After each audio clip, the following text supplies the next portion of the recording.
We're going to start with Bolivia. Protests calling for the resignation of right-wing President Rodrigo Paz have rocked Bolivia for several weeks.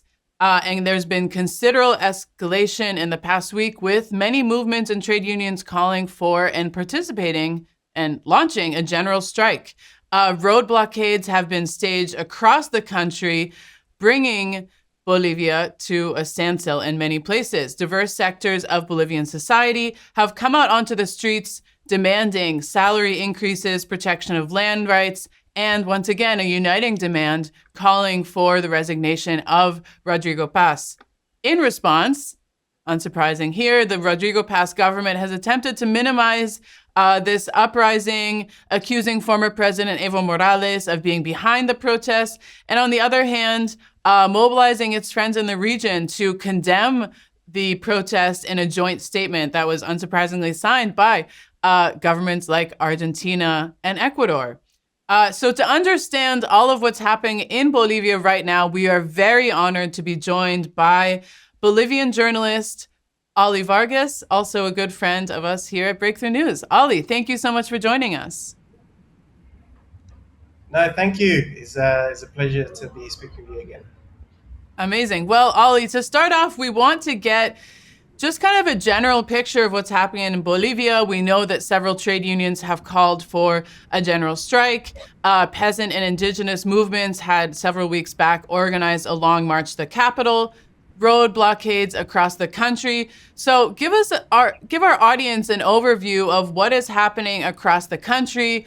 Why have people taken to the streets, and what are these kind of major demands that we're seeing raised?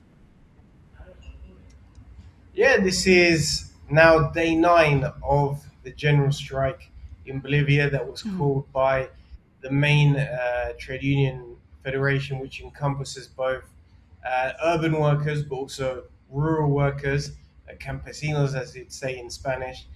And this, you know, if you're looking from the outside, it might seem, how can this be just 7 months into a government and we already have this? But in fact, this is an accumulation of the numerous demands of people and numerous issues that people are concerned with. Primarily, the issue of privatization of natural resources, which is what the government is trying to push through at the moment, but also bread and butter, immediate bread and butter issues such as inflation and the rise in poverty, which has absolutely skyrocketed in the past few months. Now, these were all policies that were certainly predictable when the new government took power. And at the time when they took power, I said this government will not last the 4 years of legal mandate that it technically has, because the Bolivian people are far too organized, are far too rebellious to allow all of this agenda to be pushed through. So this is why less than a year in, almost half a year into this government, we're already seeing an uprising. And it's not an uprising over this or that issue. It's a generalized and political uprising, and that's why everyone on the streets, when different media outlets are there, they say there's nothing, there's nothing to negotiate on. We don't need dialogue because we simply don't. There's a contradiction in our demands and what they want. So there's nothing to dialogue there. There's no middle ground. Either they privatize our country, either they sell out our country to the United States, or we stop that from happening. There's not a middle ground there. And that's why the demand of this general strike is the resignation of the government, and not just,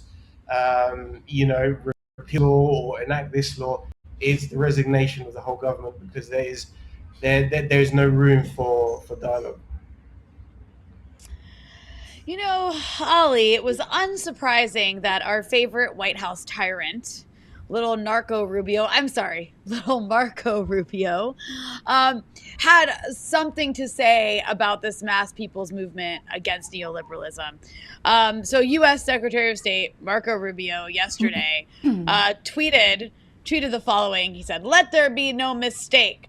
The United States stands squarely in support of Bolivia's legitimate constitutional government. We will not allow criminals and drug traffickers to overthrow democratically elected leaders in our hemisphere. So, Ollie, what do you make of this message? Because on the one hand, it's slandering the Bolivian people, right? Accusing them of being criminals and drug traffickers. And of course, on the other hand, it's a blatant message of meddling, of interference in Bolivian internal politics at a time when the government is actually violently repressing protesters. It seems that this tyrant, Marco Rubio, has found a protest that he doesn't like so much. Of course, on the face of it, you have to think if there's an internal dispute within Bolivia about the issue of, for example, inflation. What does that have? What has that got to do with anyone that's not Bolivian? Really, that's a domestic issue, right? And Bolivia is a very small country. It's only got 11 million people. Very, very one of the smallest countries in the Americas. Marginal to the global economy. So why is the United States going to these lengths to condemn people, to get involved in Bolivia's internal politics? And of course, there's issues such as the issues of natural resources and gas, etc. But I think the most important issue that the United States is concerned with in this moment is the fact that we are seeing a movement that, when it's united, can overthrow a government. The specific strategies that are being seen at the general strike of, first of all, having a general strike, an organized general strike in the cities and the countryside, but also the strategy you're seeing now in Bolivia of essentially blocking highways, erecting barricades by striking workers, erecting barricades to block off all of the major highways of the country, which completely shuts down all trade and economic activity that we see in the country. So this has paralyzed the government. If it's sustained, the government will have no option but to collapse. So it shows a road path to other countries in Latin America and around the world, in Africa, across Asia, and numerous other countries, that if you have this level of organization, US puppet states can be overthrown. And this was the rise of the right in Bolivia, and the fact that a right-wing government took power in Bolivia was fated as a big win for the United States. But actually, what we're seeing is that these are very fragile in the face of a united organization from below. And so if this is successful in overthrowing this government, then all movements all around the region and around the world will see and seek to emulate that. And that's why the United States has a massive interest right now in crushing that. And on the issue of drug trafficking, of course, absolutely ridiculous. It's actually the inverse is true. Bolivia is a country that produces the coca leaf, and before Evo Morales took power, was a big player in cocaine production. After the DEA was expelled, was where the production of coca and cocaine went down enormously. So this is not only not true, it's actually an inversion of reality. Yeah, no, they love to, at the same time, release drug traffickers like Juan Orlando Hernandez and then turn around and accuse other people of being involved in drug trafficking. It's it would be an inconvenient narrative if they didn't have power over this. So, getting to the point, Ollie, about the Rodrigo Paz government, you said this is a very weak government. Again, it's only been in power since November, and he has been met with constant opposition kind of at every turn. What is Rodrigo Paz attempting to achieve, and what is his strategy for doing so? And how is all of this related to the recent allegations that there was a plot, maybe backed by the United States, to assassinate, former President Evo Morales? In terms of the reaction of the government in Bolivia right now, there's essentially no reaction. They feel cornered. They don't know what to do. They haven't been able to announce measures. They also are hesitant to unleash a wave of serious repression because they know that that would be a further trigger to intensify the uprisings even more than what they are now. So they're in a situation, they're in a kind of limbo where they don't know where to turn next. Now, in terms of the plot to arrest Evo Morales, we received documents last week about a plan, a joint operation between the Bolivian police and U.S. forces, which listed in the documents were the DEA, the Drug Enforcement Agency of the U.S., to organize a task force of 2,000 troops to go in and arrest Evo Morales, who is currently protected by 1,000 union members in his home region, and essentially massacre people there in order to be able to get to Evo Morales. I think this is something that goes much deeper.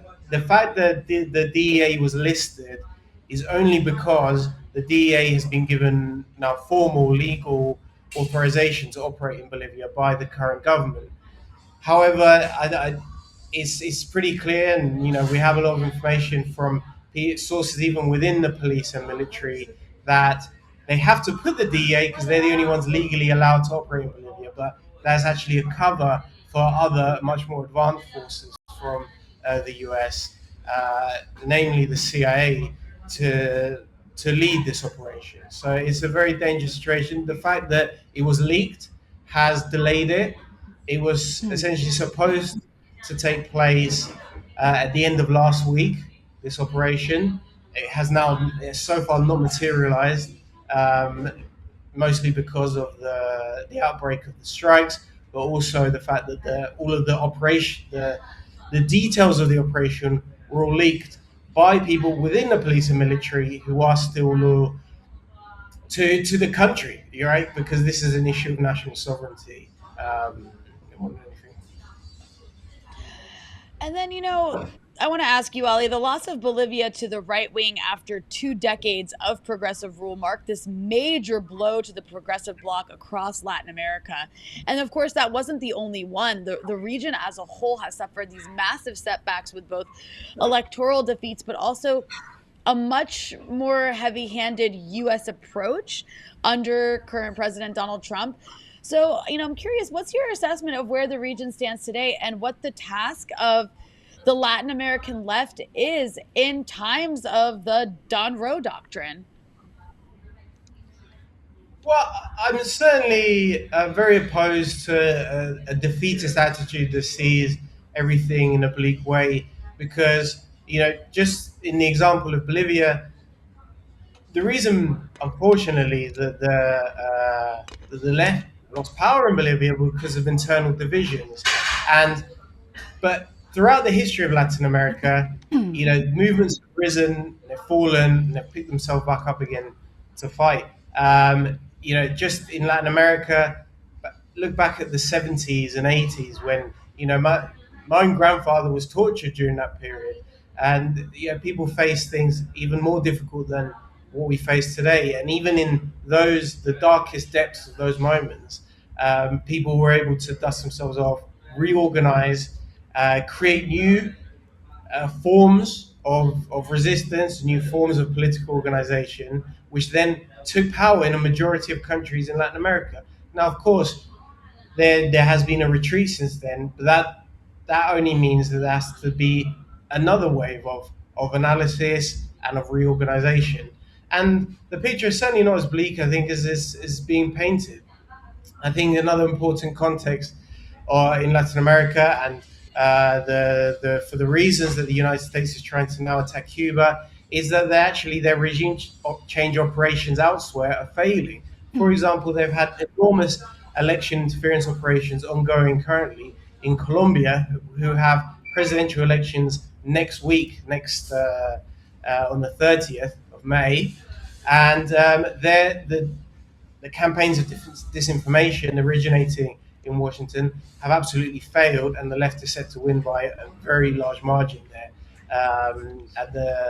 With the candidate Ivan Cepeda in Colombia, the same is true in Brazil. There's been an enormous regime change effort in an election interference campaign to rid the elections against Lula in Brazil and to restore Bolsonaro, this time with his son, Flavio Bolsonaro. That is also failing, and Lula is ahead in the polls, partially because he was able to stand up to Trump on numerous issues. So, is all is not lost, and the defeats that there are cause for study and analysis in order to reorganize. And anyone who's been on the on the on the socialist level know that the history of this movement is one of being massacred and then coming back in a new form. Look at the Paris Commune. Imagine if people gave up then. Everyone was killed. Everyone was slaughtered there. But then, a lot more history happened after that. Very well taken. Thank you so much, Ollie Vargas, for helping us understand what's happening in Bolivia. Definitely important to keep our eyes there, and we'll see if your prediction is true regarding the viability of the past government. And I'm sure we'll be circling back with you for more analysis on this issue. No, thank you, guys.